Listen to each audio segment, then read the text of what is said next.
Hello, welcome to this recording, and I'm so glad that you are listening or watching today. And I am extremely excited to be talking to Charlie Mansel-Pleydell. I have been trying to have this chat with him for ages, so I'm just going to jump right into it. As Charlie is a very, very experienced man in the arena of pornography and what it is doing to people on a psychological, emotional, physical, relational way. So Charlie, can I call you Charlie? Please do, please do. Okay. Please tell us, how long have you been counseling people around sex addiction and these issues? I thought probably now it must be approximately 13 years that I've been doing 13 this. years. 13 Wow. years. So I've obviously, each patient will invariably teach me something new. Mm. And that's very much how I like to look at my patients, because no one patient is exactly the same as the other. They all come Yes. with different backgrounds, different problems relating to trauma. Mm. But I've been doing it, really basically for 13 years now. And I also got trained in sex and pornography addiction through Paula Hall in the UK. Okay. She does a diploma in sex addiction counselling, so I'm also qualified, or certainly one of a handful of people in this country who are Mm. internationally qualified in sex Mm. and pornography addiction. Yes, wonderful. And the work that you're doing is so important. And just to reiterate, you are practicing right now in South Africa. Correct. You are, yes, just in case anyone might wonder. No, Um, no. and so why do you feel that pornography is a health crisis? A public health crisis. It's been thrown around, and some people might be quite shocked to say, well, why? Why would you call it that? What are your thoughts around? I think the issue that I certainly take with it is what it's doing to our children. That for me is the greatest concern, because each and every person has a sexual arousal template upon which they make decisions about sex, almost like a unique decision matrix. And we've got teenagers who are looking at hardcore pornography, and we've got boys thinking, well, this is what girls want. This is what Mm. young girls of my age want. Mm. And pornographic sex has nothing to do with love making or healthy or a meaningful sense of sexual intimacy. Mm. It's highly destructive. And if you want to know more, I encourage you to go to a website called yourbrainonporn.com, Yes, because brilliant. that's all one word, yourbrainonporn.com. And there, Gary Wilson actually neuroscientifically Mm. explains how we get addicted and what the brain actually, what pornography actually does to the brain. Mm. There's certainly with a reward circuit, and also explaining how pornography is driven so much, as with all addictions, certainly by dopamine. Mm. And what they've seen is that dopamine surges with sexual novelty. So where can Mm. you find the most sexual novelty? On the internet. There's billions of clips. So these Mm. clips can keep people looking at pornography for hours and hours and hours.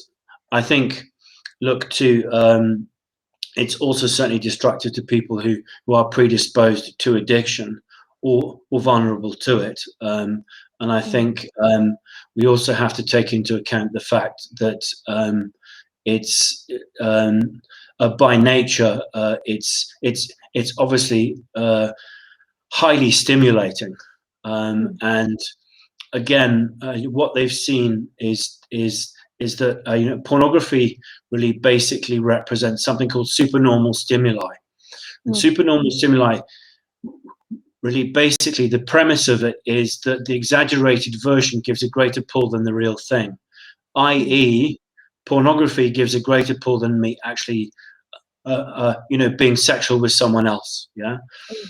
and it causes all sorts of problems like porn-induced erectile dysfunction, which Mm. is really basically where you've got somebody who's looked at so much pornography that they can't actually get aroused by their partner, and of course the Mm. poor partners invariably blame themselves when they're not to Yes. blame.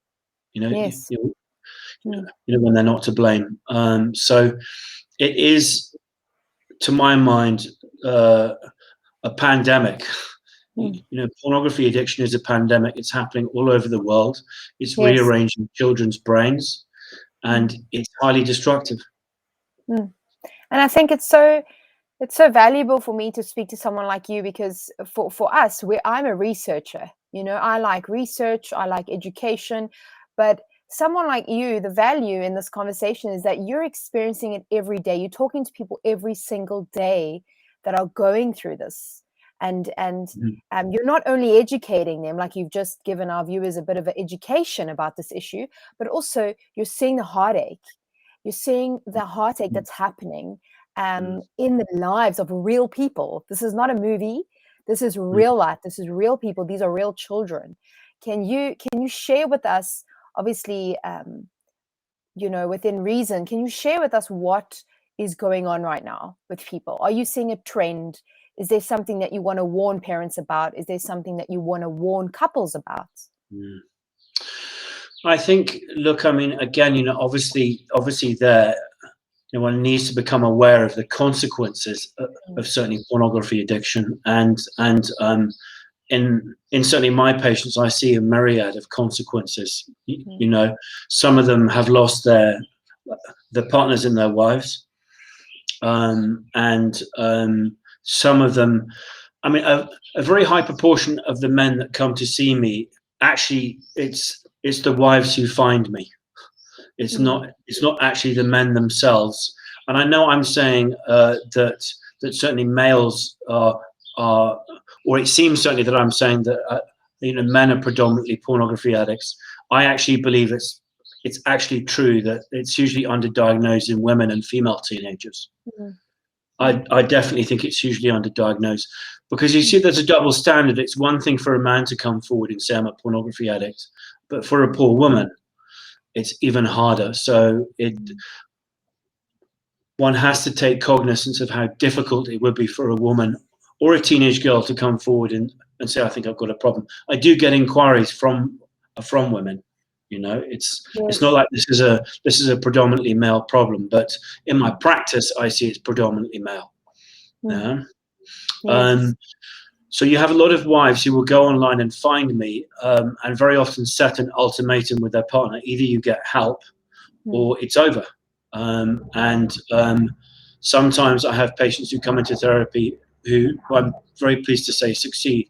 Others don't, and their marriage breaks down and falls apart and ends in a divorce. So the consequences could be emotional. I'm talking about emotional consequences for a particular individual, just in terms of how traumatic it is actually to have a pornography addiction.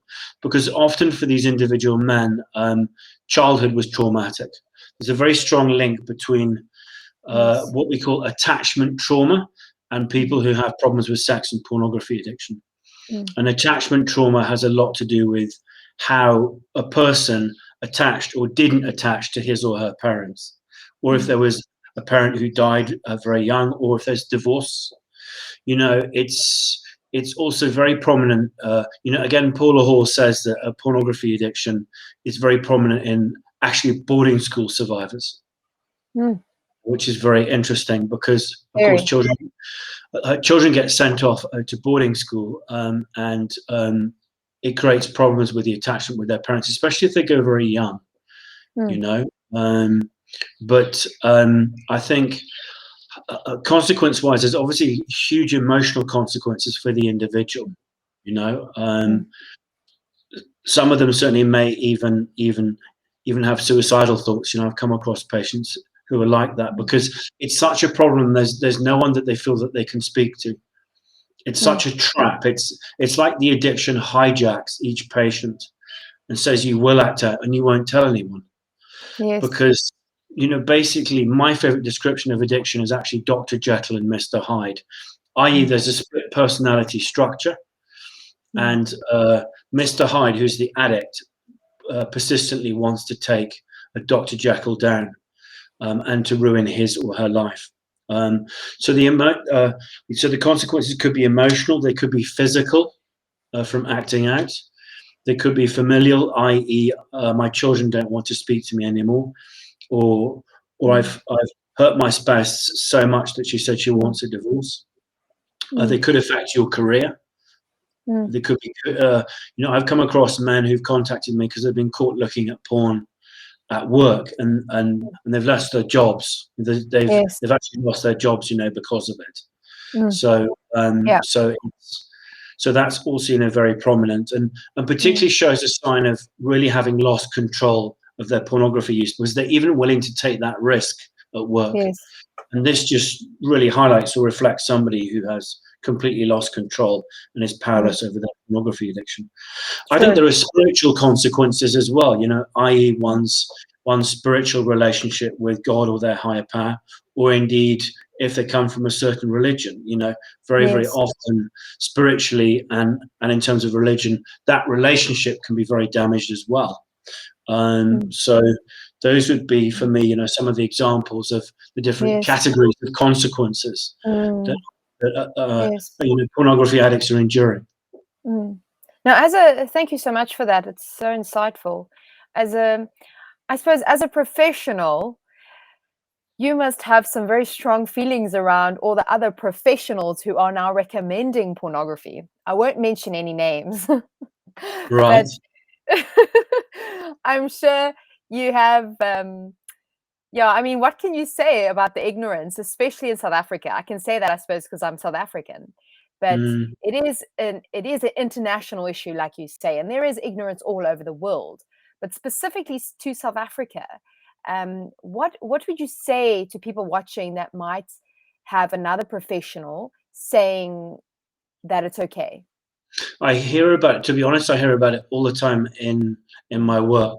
And I think the critical factor that needs to be understood is a person's relationship to pornography. Mm. Now, there may be plenty of men out there who can just look at porn and think nothing of it, even watch it, with their partners.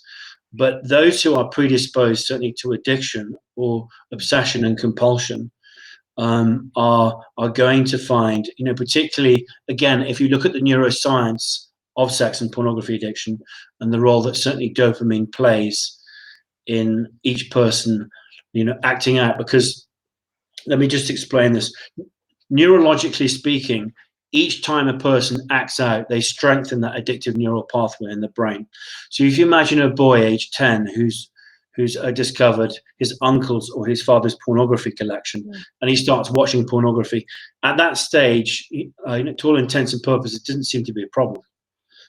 Although obviously the fact that he's looking at it, certainly age 10, that's going to hugely affect how he develops a relationship with sex.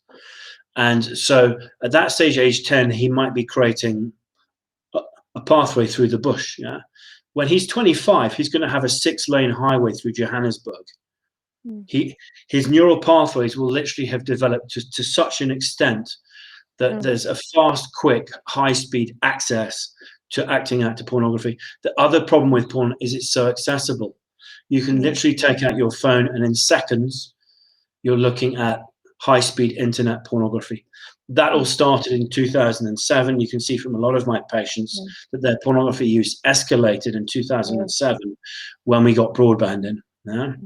So, Yeah. And sorry, Charlie, just to confirm to the viewers what acting out means, it means that acting somebody out. watches pornography. That's correct. What it basically means when somebody acts out is it means that they act out or they use sex or pornography to soothe how they feel. So it's actually an affect regulation. Okay. And masturbation would be involved there. Is that part of the Absolutely, acting out? absolutely. That's another one too. Look, you do get some porn, some porn addicts who look at porn who don't masturbate, but they're few and far between. I think the important thing to realize is we need more and more education and understanding about why pornography is certainly detrimental to the brain, and it's certainly not good for teenagers. It's literally rearranging their brains and their sexual arousal templates. Yeah. And I So, think but I you're, have. Hmm? No, you're every single professional I've spoken to recently, including yourself, has had a serious concern for children. And what Mm, you just said now about the correlation, not only between from 2007, but also between a child that is creating those pathways, becoming an adult with highways, and it's changing their reference of sex. I like what mm. you said earlier about the template. Um, how why are you so concerned about children, and what do you think parents can do? I mean, it's not going anywhere. We're stuck in this now. Mm. The world has It's a good completely question. changed. Mm, It's it's a very good question, and it's $1 million question. mm, How do we protect our kids?